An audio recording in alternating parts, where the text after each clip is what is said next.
Hi dears, welcome back. ഇന്ന് എനിക്ക് scallop work ചെയ്തിട്ട് ആദ്യമായിട്ട് ഒരു അബദ്ധം പറ്റിയതാണ് കേട്ടോ നിങ്ങളായിട്ട് ഷെയർ ചെയ്യണത്.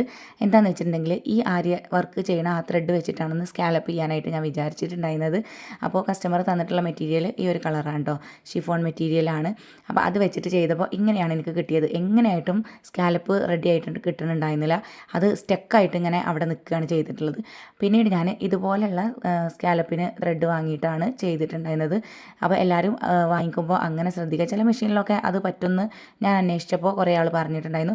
പക്ഷേ ഞാൻ അടിയത്തെ നൂല് നമ്മൾ സാധാരണ സ്റ്റിച്ച് ചെയ്യുന്ന നൂലിട്ട് നോക്കി, മുകളിൽ ഈ ആരി വർക്ക് ചെയ്യുന്ന ആ ത്രെഡ് വെച്ച് നോക്കി. പക്ഷേ നേരെ തിരിച്ചും ചെയ്ത് നോക്കി, എങ്ങനെയായിട്ടും പറ്റുന്നില്ല. അടിയിൽ പേപ്പർ വെച്ചു, എങ്ങനെയായിട്ടും അത് കറക്റ്റായിട്ട് കിട്ടുന്നുണ്ടായിരുന്നില്ല. സാധാരണ എംബ്രോയ്ഡറി മെഷീനിലാണെങ്കിൽ ആ നൂല് ഓക്കെ ആയിരിക്കും എന്നാണ് എനിക്ക് തോന്നുന്നത്. നമ്മൾ സാധാരണ അത് ഫാഷൻ മേക്കറിലാണല്ലോ ചെയ്യുന്നത്, അതുകൊണ്ടായിരിക്കാം ആ നൂല് സപ്പോർട്ട് ചെയ്യാത്തത്.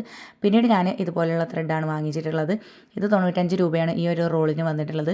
ഇതിൻ്റെ പുറമെ ഗോൾഡൻ കളർ ത്രെഡും ഉള്ളിൽ സാധാരണ ത്രെഡും വൈറ്റ് കളറിലുള്ള ത്രെഡുമാണ് വന്നിട്ടുള്ളത്. അങ്ങനെയുള്ള ത്രെഡ് വെച്ച് ചെയ്യുമ്പോൾ നമുക്ക് ഈസി ആയിട്ട് ചെയ്യാനായിട്ട് പറ്റും. ഞാൻ ഫസ്റ്റായിട്ട് കാണിച്ചിട്ടുള്ളത് പുറമെ ഗോൾഡൻ കളർ തന്നെയാണ്, പക്ഷേ ഉള്ളിൽ ഈറമ്പയാണ് വന്നിട്ടുള്ളത്. അത് നമുക്ക് എങ്ങനെയായിട്ടും ചെയ്തെടുക്കാനായിട്ട് പറ്റുന്നുണ്ടായിരുന്നില്ല. അപ്പോൾ ഇത് വെച്ചിട്ട് ഞാൻ അടിയിൽ പേപ്പർ 2 മടക്കാക്കിയിട്ട് വെച്ച് കൊടുത്തിട്ട് സാധാരണ നമ്മൾ സ്കാലപ്പ് ചെയ്യുന്ന പോലെ ചെയ്തെടുത്തിട്ടുണ്ട്. അതിൻ്റെ ഡീറ്റെയിൽ ആയിട്ടുള്ള വീഡിയോ മുമ്പ് നമ്മൾ 2-3 ചെയ്തിട്ടുണ്ട്. അപ്പോൾ അത് കണ്ടു നോക്കുക താല്പര്യമുള്ളവരാണെങ്കിൽ. അങ്ങനെ സ്കാലപ്പ് വർക്ക് ഇപ്പോൾ കംപ്ലീറ്റ് ആയിട്ടുണ്ട്. ഇനി സോൾഡറിങ് അയൺ ഇല്ലാതെയാണ് കേട്ടോ നമ്മൾ ഇത് അറ്റൊക്കെ റെഡിയാക്കി എടുക്കാനായിട്ട് പോണത്. അപ്പോൾ എല്ലാവരുടെ കയ്യിലും ഇപ്പോൾ സോൾഡറിങ് അയൺ ഉണ്ടായിക്കൊള്ളണം എന്നില്ലല്ലോ. അപ്പോൾ അവർക്കും കൂടി വേണ്ടിയിട്ടുള്ള ഒരു വീഡിയോ ആണിത്. നല്ല ഉപകാരമാണ് കേട്ടോ. ഇതിൻ്റെ സോൾഡറിങ് അയൺ ഞാൻ വെച്ചിട്ടാണ് ആദ്യമുള്ള വീഡിയോ ഒക്കെ ചെയ്തിട്ടുണ്ടായിരുന്നത്. അപ്പോൾ ഇത് നമുക്ക് അതില്ലാതെ എങ്ങനെ ചെയ്യാമെന്നാണ് നോക്കുന്നത്. അപ്പോൾ അറ്റം ഇതുപോലെ കട്ട് ചെയ്യുമ്പോൾ ജസ്റ്റ് കുറച്ച് ഭാഗം നമുക്ക് വിട്ടിട്ട് വേണം കട്ട് ചെയ്യാനായിട്ട്. നമ്മൾ എംബ്രോയ്ഡറി ചെയ്ത ആ ത്രെഡിൻ്റെ കൂടെ തന്നെ കട്ട് ചെയ്യാനായിട്ട് പറ്റില്ല. അപ്പോൾ നമ്മൾ കുറച്ച് ഭാഗം വിട്ടിട്ടാണല്ലോ കട്ട് ചെയ്തിട്ടുണ്ടായിരുന്നത്. അപ്പോൾ ആ ഭാഗത്താണ് നമ്മൾ ഇതുപോലെ ലൈറ്റർ വെച്ച് കൊടുക്കുന്നത്. അപ്പോൾ നല്ല ഈസി ആയിട്ട് തന്നെ നമുക്ക് നല്ല ഫിനിഷിങ്ങിൽ ചെയ്തെടുക്കാനായിട്ട് പറ്റുന്നുണ്ട് കേട്ടോ. പക്ഷേ ഇതിങ്ങനെ ലൈറ്റർ ആയതുകൊണ്ട് ഓരോ തവണ ഇങ്ങനെ പ്രസ് ചെയ്യുമ്പോഴും കയ്യിന് ഭയങ്കര സ്ട്രെസ്സ് വരുന്ന കാരണം ഞാൻ വേറൊരു ഐഡിയ പരീക്ഷിച്ചിട്ടോ. അത് ഉമ്മാൻ്റെ ഐഡിയയാണ്. അപ്പോൾ ഞാൻ ഫുള്ളായിട്ട് ഇതുപോലെ ചെയ്തെടുക്കാമെന്നാണ് വിചാരിച്ചിട്ടുണ്ടായിരുന്നത്. പിന്നെ മെഴുകുതിരി കത്തിച്ചിട്ട് അതിൽ വെച്ചിട്ടാണ് ചെയ്തിട്ടുണ്ടായിരുന്നത്.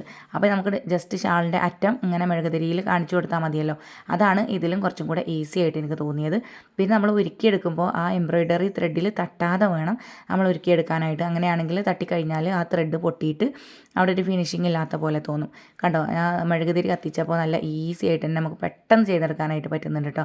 അപ്പോൾ സോൾഡറിങ് അയൺ ചൂടാക്കാനും ഒന്നിനും നിൽക്കണ്ട. നമുക്ക് ജസ്റ്റ് ഇതുപോലെ ഒരു മെഴുകുതിരി ഉണ്ടെങ്കിൽ സ്കാലപ്പ് വർക്ക് നല്ല ഫിനിഷിംഗ് ആയിട്ട് ചെയ്തെടുക്കാൻ പറ്റും. ഞാൻ ജസ്റ്റ് ഒരു ട്രയൽ നോക്കിയതാണ്, പക്ഷേ നല്ല സക്സസ് ആയിട്ടുണ്ട്. നല്ല ഫിനിഷിങ് കിട്ടിയിട്ടുണ്ടായിരുന്നു കേട്ടോ. അപ്പോൾ ഇനി സോൾഡറിങ് അയൺ ഇല്ലാത്തവർക്കും ഇതുപോലെ തന്നെ ഈസി ആയിട്ട് സ്കാലപ്പ് ചെയ്തെടുക്കാനായിട്ട് പറ്റും. അങ്ങനെ വർക്ക് ചെയ്ത് കഴിഞ്ഞപ്പോൾ നല്ല ഫിനിഷിങ്ങോട് കൂടി തന്നെ കിട്ടിയിട്ടുണ്ട്. കസ്റ്റമർക്ക് നല്ലപോലെ ഇഷ്ടമായി എന്ന് പറഞ്ഞിട്ടുണ്ടായിരുന്നു. അപ്പോൾ വീഡിയോ ഇഷ്ടമായിട്ടുണ്ടെങ്കിൽ ചാനൽ സബ്സ്ക്രൈബ് ചെയ്യാനും വീഡിയോ ലൈക്ക് ചെയ്യാനും മറക്കരുത്. ആർക്കെങ്കിലുമൊക്കെ ഒന്ന് ഷെയർ ചെയ്ത് കൊടുത്ത് സപ്പോർട്ട് ചെയ്യാനും മറക്കരുത്. മറ്റൊരു ദിവസം നമുക്ക് വീണ്ടും കാണാം. അതുവരെ എല്ലാ കൂട്ടുകാർക്കും ബായ്.